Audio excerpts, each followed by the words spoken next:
In Chapter 5 of Dark Deity, the group has now secured the mansion from the bandits and are met by two people.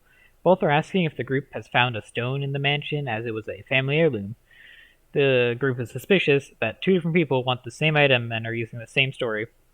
Finally, the very obviously clearly evil wizard dude reveals himself as a necromancer and raises an undead army to take the stone by force. We join up with the other people who didn't raise the army to try and kill us and fight our way through the mansion.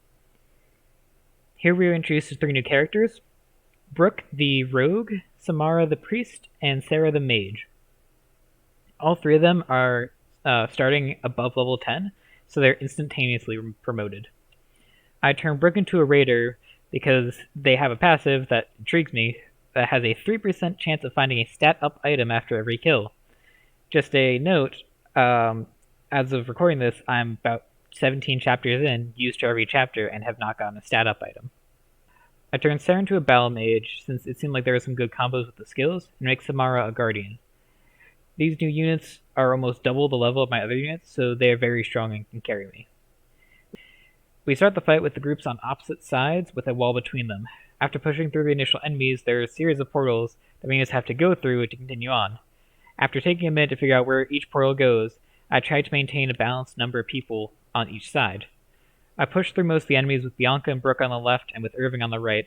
While I push my way through, I try to range cheese as many units as possible to keep my melee units alive. During the fight, Bianca gets promoted to the Gale, which is one of my favorite and possibly one of the best classes in the entire game, but I could obsess about that in a different video.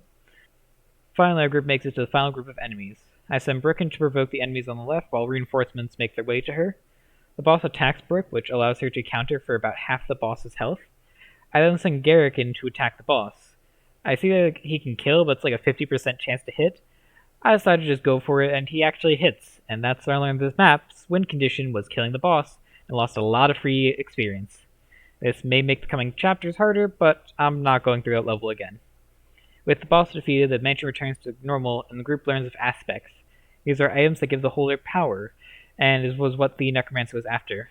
Sarah and Samara decide to leave the group to continue on the journey, while Brooke stays behind with us as we head back to the kingdom to face the king's wrath.